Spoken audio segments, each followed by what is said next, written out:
नमस्कार दोस्तों, आज मैं ज्योग्राफी का अद्भुत वीडियो नदी से संदर्भ में सिंधु नदी की विशेष जानकारी देने जा रहा हूं।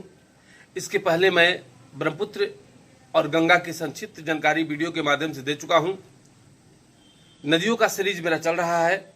ज्योग्राफी का बहुत सारे वीडियो मैं अपने यूट्यूब चैनल पर लोड कर चुका हूं। यदि मेरा वीडियो अच्छा लगे तो लाइक और शेयर जरूर करें, बेल आइकन को भी दबा दें ताकि अगला आने का वीडियो आपको सूचना मिल जाए। और इस तरह से आज मैं सिंधु नदी के बारे में एक संक्षिप्त जानकारी दे रहा हूं। दोस्तों, सिंधु नदी एक महत्वपूर्ण नदी है और माना जाता है कि विश्व की नदी घाटी सभ्यताओं में सिंधु नदी घाटी का महत्वपूर्ण स्थान रहा है। चूंकि नगरीय सभ्यता का पहला विकास सिंधु नदी घाटी से हुआ और इसी सिंधु नदी का अंग्रेजी नाम इंडस है और इसी इंडस के नाम पर भारत का नाम इंडिया पड़ा। तो दोस्तों, इंडस से सिंधु नदी बना और ये सिंधु नदी भारत और पाकिस्तान के लिए एक वरदान साबित हुई। जब दोनों देश एक थे तो ये सिंधु नदी काफी दोनों के लिए लाभान्वित और फायदेमंद महसूस हुई। लेकिन आज सिंधु नदी का बंटवारा हो चुका है। 1960 में पंडित जवाहरलाल नेहरू ने सिंधु जल विवाद का निपटारा किया था, जिसके तहत 20% भाग केवल भारत में इस्तेमाल होगा और 80% पाकिस्तान में इस्तेमाल होगा। और भारत में केवल एकमात्र राज्य जम्मू कश्मीर है जो सिंधु नदी का लाभ उठाता है।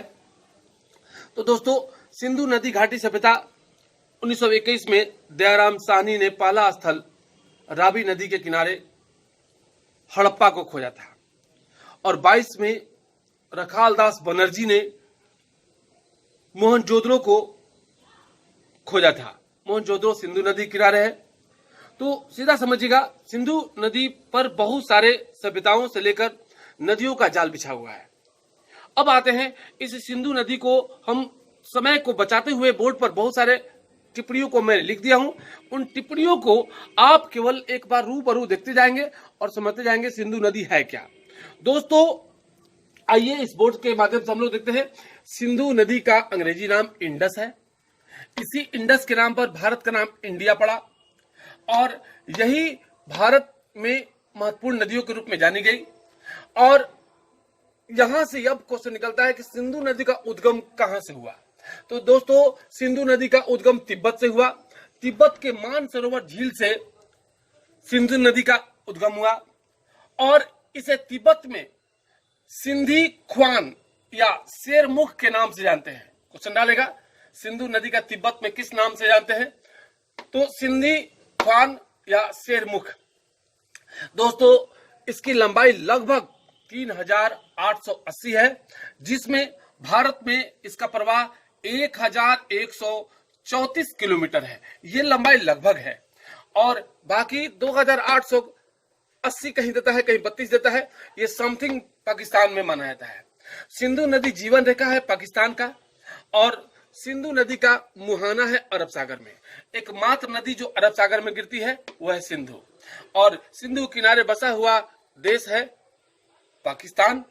और इसी पाकिस्तान में सिंधु नदी के नाम पर सिंध प्रांत बनाया गया। क्वेश्चन डालता है किस देश में सिंधु नदी के नाम पर प्रांत की नाम रखा गया है। तो पाकिस्तान का सिंध प्रांत सिंधु नदी के नाम पर ही रखा गया है। अब आइए, हमने बताया जवाहरलाल नेहरू ने 1960 में सिंधु जल विवाद का निपटारा किया था, जिसके तहत 20% भाग भारत में और 80% पाकिस्तान में होगा। तो आइए, सिंधु की कई महत्वपूर्ण सहायक नदियां हैं। इनमें से हम लोग महत्वपूर्ण नदियों को निकालेंगे कि ये 5 सहायक नदियों से प्रवाहित होकर बनती है और इसी पर 5 सहायक नदियों पर बसा हुआ शहर है पंजाब। पंजाब 5 सहायक नदियों से लेकर चलता है।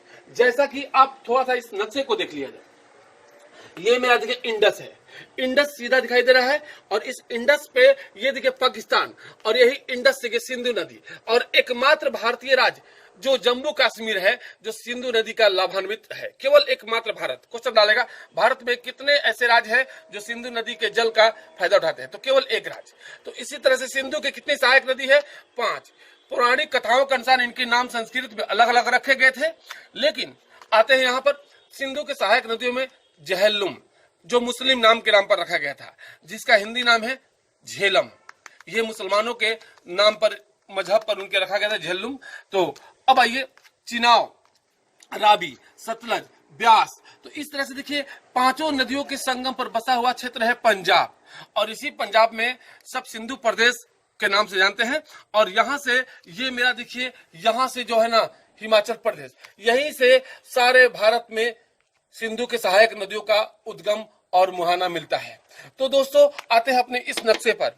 तो जैसा कि अभी आपको हमने बताया कि सिंधु की सहायक नदियों में बहुत सारे हैं, लेकिन 5 नदी महत्वपूर्ण है, जिसमें झेलम, जिसका अंग्रेजी नाम है जेहलुम, और यह मुस्लिम नामों के नाम पर रखा गया है।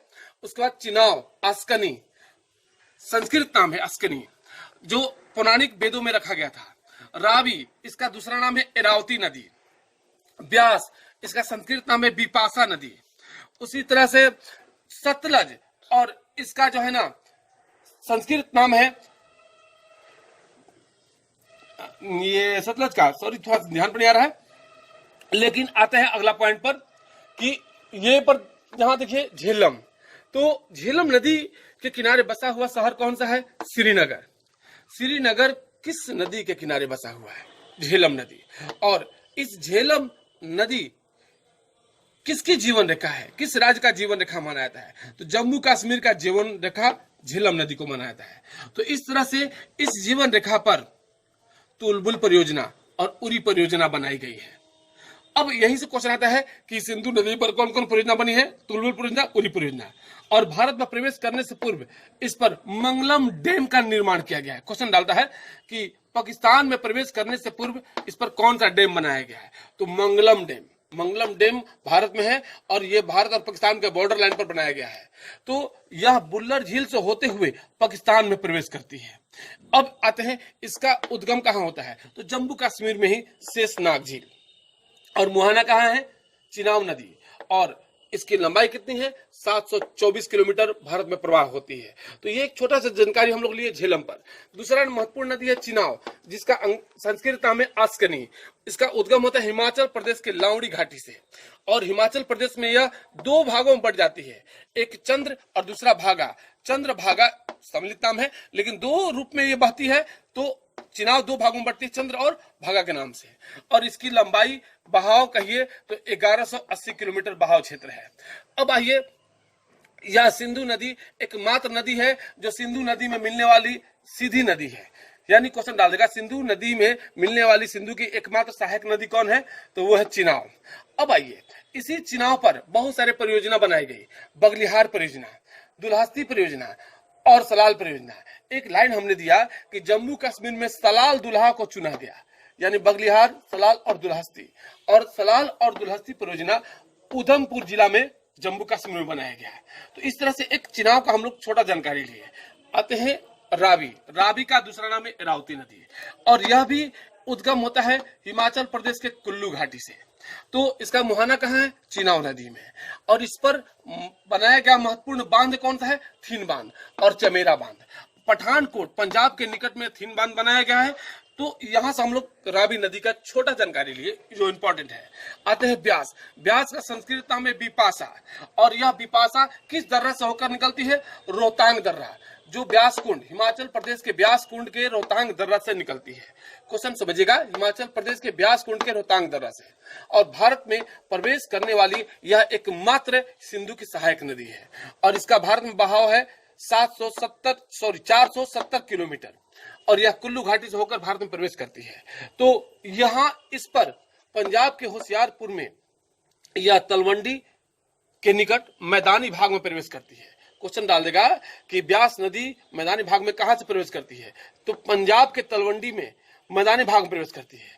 इस पर बनाया गया बहुत सारे बांध है, जिसमें हरिक बैराज, जहां से भारत का सबसे लंबी सिंचाई के लिए बनाया गया नहर है इंदिरा गांधी नहर, जो राजस्थान से होकर भारत में बहुत सारे सिंचित क्षेत्रों को प्रदर्शित करता है। तो अब आते हैं महत्वपूर्ण नदी है सतलज। सतलज एकमात्र सिंधु की सहायक नदी है जो भारत से नहीं निकलती है, और यह निकलती है तिब्बत के राकस ताल से। क्वेश्चन डालेगा सिंधु की एकमात्र सहायक नदी जिसका उद्गम भारत से नहीं होता है वह कौन है? सतलज। क्वेश्चन डालता है एग्जाम में। और इस पर बनाया गया परियोजना कौन है? भाखड़ा नांगल परियोजना, और यह 4 राज्यों के लिए विवाद खड़ा करता है। तो हिमाचल का पाहरा, हिमाचल प्रदेश, पंजाब, राजस्थान, हरियाणा, यानी हिमाचल का पहरा, मैंने शॉर्ट नाम दिया। तो इसी भाखड़ा नांगल के निकट कृत्रिम झील, क्वेश्चन डालेगा, भारत में कृत्रिम झील कहां पर है, तो पंजाब में, गोविंद सागर के नाम से जाना जाता है। और इसी गोविंद सागर के जल से इंदिरा गांधी नहर का भी विकास किया गया है। तो यह सिपिल्ला दर्रा से होते हुए भारत में प्रवेश करती है। इसकी लंबाई भारत में 480 किलोमीटर है। और क्वेश्चन फिर डालेगा, एकमात्र सहायक नदी जिसका उद्गम भारत में नहीं है, तो वो है कौन, सतलज नदी। तो दोस्तों, सिंधु की एक महत्वपूर्ण जानकारी जो मैंने आपको दिया, ये बहुत ही अद्भुत और बहुत ही तर्कसंगत है। इस पर और भी क्वेश्चन बनेंगे। यदि मेरा वीडियो अच्छा लगे तो इसको लाइक और शेयर जरूर करें, और अगला वीडियो का सूचना पाने के लिए बेल आइकन को दबा दें। धन्यवाद।